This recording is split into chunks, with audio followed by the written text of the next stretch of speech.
8:35 de la mañana. Ayer veíamos en subrayado, en una amplia cobertura que realizaban incluso con un móvil en vivo, con Nano Fole acercándonos detalles y con informes de toda la situación que rodeó a la desaparición de Andrés Pereira. Veíamos y asistíamos a una nueva instancia judicial donde el armado del rompecabezas, de los contrasentidos, de las declaraciones encontradas, del encubrimiento realmente aparecían prácticamente en todo momento. Estamos hoy recibiendo aquí en Arriba Gente, y créanme que no es nada sencillo encarar el tema, a los papás de Andrés Pereira, a Adriana Fernández y a Eduardo Pereira, a quienes primero que nada les tengo que agradecer enormemente que hayan aceptado la invitación de venir hoy a Arriba Gente en esta mañana. Muchas gracias y buenos días. Gracias. Bueno, lo primero que tendría que preguntarles es, después de la instancia de ayer, si ustedes recibieron algún tipo de información, si como nosotros estaban informando a través de lo que Nano estaba diciendo en el móvil, si ha habido algún tipo de contacto directo a ustedes para decirles si ha habido avances en saber realmente qué fue lo que sucedió con su hijo. Primero, buenos días y gracias. Después nos generan algunas interrogantes la instancia de ayer, ¿no? El doctor Faúnde, quien nos representa en esta instancia, estuvo yendo 2 o 3 veces al juzgado en la tarde de ayer, para participar de esta audiencia, y digo, en primera instancia él nos notifica que no se iban a realizar dada la situación de los judiciales. Claro, porque teníamos un tema sindical de por Estaba ocupado. Estaba ocupado. Y se sumaron a la tarde, cerca de las 4 o las 5 de la tarde. Ahí está. Y bueno, en un momento se retira del juzgado, sigue con sus actividades. Nosotros estábamos en contacto con él vía telefónica, y a la tarde-noche, 7 menos cuarto de la noche, nos llama por teléfono y se entera por tercero que las audiencias se estaban llevando adelante, que le llamaba la atención porque en otra instancia se habían comunicado con él y claro, no había sido este el caso, ¿no? Que él se acababa de enterar, por eso se estaba comunicando con nosotros, y que en el lugar donde estaba le era imposible llegar, claro, a la audiencia, que sí, que le había llamado la atención el que no le comunicaran como en situaciones anteriores, que sí lo había hecho el juzgado. Y después sí nos enteramos del resto de la información, todo por el informativo. Claro, porque para hacerlo bien claro, sí, Nano dio el representante de ustedes no pudo estar presente por esta situación, porque en un primer momento le dijeron no se van a llevar adelante las audiencias. De todas maneras, por lo que pudimos escuchar y ver, hubo ayer, por lo menos para los ciudadanos comunes que nos fuimos enterando de algunas situaciones, revelaciones muy importantes que surgieron de la investigación. En primer lugar, la, digamos, confirmación de que la muerte de Andrés se produce en ese lugar y a pocas horas de la situación, y no como en algún momento algunas declaraciones pretendieron desviar la atención a que pudo haber sucedido mucho tiempo después, días incluso después. Por allí la investigación es bien clara en determinar que Andrés falleció en esta situación, producto de la o las golpizas. No lo sabemos aún, porque ayer yo escuchaba que había diferentes versiones en ese sentido. Eso sí, ustedes lo tienen claro en este momento. Lo de la golpiza, sí. Igual, te vuelvo a repetir, en realidad nosotros no tenemos ningún informe oficial de que esté todo encausado, de que esté pronto el informe forense. No tenemos ningún detalle de nada de eso, nosotros como familia. No, hay cosas que la teníamos clara desde un primer momento, ¿no? Y así se lo hicimos saber a la policía. A veces la justicia no va a la velocidad que uno quisiera. Pero sí, lo de la golpiza estaba más que claro. El tema de quiénes fueron los responsables directos. Digo, hay testigos que ya han declarado y eso está en la justicia, de testigos que vieron el hecho, que lo denunciaron y que lo manifestaron así, con los cuales nosotros hemos tenido conversaciones, digo, nos hemos reunido con ellos posterior a esto. Y ¿hay miedo, Eduardo? ¿Hay miedo a declarar? ¿Hay miedo a poner las cosas claramente? Yo tengo la sensación que sí. Es más, no sé hasta qué punto no deben de tener, inclusive dentro de este grupo... ¿Pensás que hay amenazados? Yo estoy convencido. Estoy convencido que es así, porque en todo este tiempo, ¿cuántas personas de este grupo salieron a hablar o a hacer algún tipo de declaración? No ha hablado nadie. Fueron comunicados nada más que hubo a partir de... En algún momento creo que un comunicado y después como una extensión de ese comunicado tratando de aclarar la posición y lo que había sucedido, pero declaración, es decir, manifestación, no hubo ninguna pública, ¿no? La única persona que ha salido públicamente a hablar es Marcelo Sánchez, ¿no?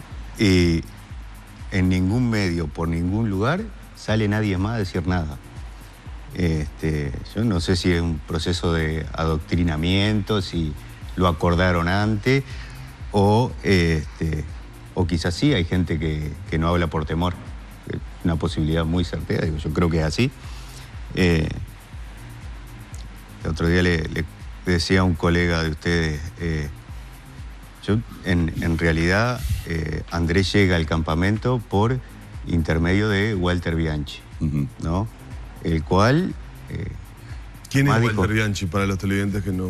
Walter Bianchi... es un trabajador del CASMU y era un compañero en ese momento del sindicato de trabajadores de CASMU donde yo milito. Y ahí hizo el contacto con mi hijo. Andrés se conoció allí en ese ámbito. Haciendo una actividad, una correcaminata para el hijo de otra compañera que se había hecho en agosto del 2013, que estaba con una enfermedad rara y estábamos trabajando para eso, y Andrés junto con mi hija Camila estaban haciendo junto con un montón de hijos de otros compañeros un curso de recreadores y estaban participando, y por eso es que él se enganchó en ese tema de la correcaminata y después fue invitado al campamento. ¿Vos qué ibas a decir, Eduardo, después de eso entonces? De ese vínculo. Y que a raíz de, digo, yo a veces los medios de comunicación llegan más que uno a muchos lugares, y eso es una realidad. Entonces, yo nunca lo escuché a Bianchi hacer ningún tipo de declaración ni decir absolutamente nada. Por eso digo, yo creo que sí, que quizá hay algún tipo de temor o de acuerdo previo para ver quién dice qué. Otro tema importante que me parece destacar y preguntárselos a ustedes, sobre todo porque, entre otras cosas, ustedes querían participar de esta instancia con nosotros para aclarar algunas versiones que en algún momento han circulado a nivel de prensa, a nivel de distintos medios. Porque después de la desaparición de Andrés, y hasta tanto no se sabía o no se tenía la confirmación de su muerte, era toda una nebulosa, un cúmulo de interrogantes y, bueno, de campañas que los medios difundimos en su momento.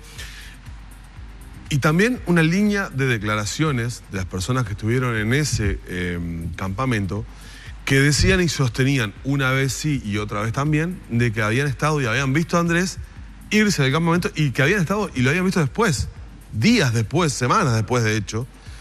Y eso fue dicho en audiencia en los juzgados, ¿no? Ustedes me hacían me comentaban algo que no es menor, que las dos personas que sostuvieron esa declaración son integrantes del nuevo Partido Comunista. Organizaron, si se quiere, este campamento y son pareja. Sí. Digo, lo que quiero decir es como que puede haber un acuerdo en las declaraciones que hayan esgrimido en los distintos ámbitos, sobre todo en la justicia. Las dos primeras personas que declararon, primero una mujer y y después su pareja, ella dijo que lo vio al otro día, el 17, a 3 cuadras de mi casa y a 2 cuadras de la de ella, donde mi hijo tiene montañas de amigos y nadie más lo vio en la zona, porque aparte ya estábamos buscándolo, ¿no? Y después, no me acuerdo en este momento, pero a los pocos días, no sé si una semana, lo vio la pareja de ella, que dice incluso que habló con él. Y nosotros le planteamos, porque en ese momento había un diálogo, que por qué no lo trajo para casa. Porque nosotros nos enteramos por un tercero después, y esas 2 personas, yo lo llevé a mi hijo a la casa de esas 2 personas, porque de ahí pasaba un ómnibus a buscarlo el 14 de febrero a las 7 de la tarde, que pasó más tarde, y ahí subió mi hijo. O sea, no pueden decir que no son parte de la organización. Y después, la otra persona que declara verlo más adelante, también tiene un vínculo con con la gente del campamento. Ahora es dable pensar, como simplemente aplicando el sentido común, que las declaraciones de estas personas han quedado en entredicho, por decirlo de una manera delicada, frente a lo que decíamos hace un instante, la confirmación de la investigación, en poder ahora de la juez, la confirmación de que la muerte de Andrés se dio en ese momento. Sí. Es decir, a ver, no vieron a Andrés, no pudieron hablar con él y no pudieron haberlo visto días o semanas después. Por lo tanto, van a tener, supongo yo, que justificar en sede judicial el porqué de esas declaraciones, ¿no? A propósito, Humberto, quiero decir que la producción de Arriba Gente se comunicó con la doctora Mariana Odriozola, que está llevando adelante el caso, y la doctora Odriozola lo que nos dice, y quiero volcarlo públicamente, es que la fecha de la muerte de Andrés coincide con la de su desaparición. No está hasta ahora todavía, ella no puede asegurar todavía la confirmación de la causa de fallecimiento. Ahora hay que confirmar, digamos, el nivel de violencia que se aplicó sobre el chico. Y que ayer la jueza recibió el informe verbal de las pericias forenses, que hoy se las estarían mandando por escrito. Tal vez supiera más Nano que la propia magistrada sobre esto, ¿no? Y que hay 3 emplazados que ya declararon ayer, y ahora se está buscando a otro que fue citado a declarar. La jueza lo que nos dice, lo que le dice a la producción, estamos cerca de aclarar el caso. Estas pericias, las que estuvo y las que tendrá en las próximas horas, aclaran bastante el panorama. O sea que se va avanzando. Es decir, es bastante más de lo que teníamos hace algunas semanas atrás, ¿no? Sí. Yo separar en 2, ¿no? Nosotros nunca, obviamente en este tiempo, si bien estábamos convencidos y teníamos claro que fue lo que había pasado, a veces no alcanza con que uno lo tenga claro, sino cómo se prueba, ¿no? Sí. Y en este último tiempo, un poco más extenso, ha habido, y somos conscientes de eso, del nivel de compromiso que ha tomado el Departamento de Personas Ausentes y la justicia con relación al caso. Que a uno le transmite, si se quiere, un poco más de tranquilidad, por definirlo de alguna manera, cómo se han desarrollado. Si bien... Eduardo, ¿vos estás conforme con el trabajo policial? ¿Están conformes ustedes? Sí. Qué pregunta difícil esa, ¿no? Son 40 meses, más de 3 años. Si vos me preguntás si estoy conforme, es difícil la respuesta. Sí, tengo muy claro, digo, porque obviamente uno ha tenido contacto con la policía muchas veces, ¿no? El Departamento de Personas Ausentes. Y tenemos claro el nivel de compromiso que han tenido con el caso, y eso es real. Sí, me hubiera gustado que no se hubiera perdido tanto tiempo al principio. Al principio hubo mucho... después como que se fue encaminando y siempre se estuvo trabajando. Al principio, Adriana, ¿qué decís? ¿Los primeros días, las primeras semanas? Sí. Capaz que el primer mes, los primeros meses, capaz que fue Fue bastante. Partiendo desde la denuncia, que sí, que la tomo, que no la tomo, que las famosas 48 horas, que todo eso, de ahí en más, ese primer periodo fue bastante complejo. Claro, es muy difícil cuando además uno, y lo estoy diciendo por ustedes, tiene prácticamente el convencimiento de cómo se dieron los hechos. Si además el transcurso del tiempo y determinadas situaciones y lo que ustedes como padres deben haber realizado en todo este tiempo, no digo que hayan hecho una investigación paralela, pero obviamente no se quedaron tranquilos, hablaron con gente, es que la hicieron, se comunicaron con gente y fueron sacando sus propias conclusiones. Entonces genera una sensación de impotencia muy grande ir confirmando cosas que son la teoría que ustedes tienen y ver que la justicia o la policía no va llegando a esas mismas conclusiones. De todas maneras, lo que están viendo hasta el momento va encaminado hacia lo que usted ya dijo en 2 o 3 oportunidades. Nosotros sabemos lo que pasó. Se está sabiendo lo que pasó. Sí. Lentamente, pero se está sabiendo. Sí. En realidad eso, nosotros desde una primera instancia, y yo no sé si es una investigación paralela o en conjunto, porque cada paso que dábamos, digo, ¿no? Y no solo nosotros como padres, digo, no nos olvidemos que en esta búsqueda hubo muchísima gente involucrada, muchos medios comprometidos, infinidad de personas que sería inmedible con cuánta gente hemos hablado y cuánta gente nos ha dado una mano de forma anónima, ¿no? Eso es realmente incalculable y no hay manera de agradecer eso es así. Pero todos esos datos y toda esa información siempre fue a la policía, ¿no? Fue todo lo que se averiguó, lo que se llevó adelante, se llegó a... Ahora, con la confirmación de la aparición de los restos de Andrés, con detalles que han empezado a surgir sobre las características de la muerte, el tiempo de su muerte, todo esto les permite a ustedes tener la convicción de que les mintieron. Sí. O sea, la teníamos desde el primer momento, ¿no? El tema es cómo probás que te mienten.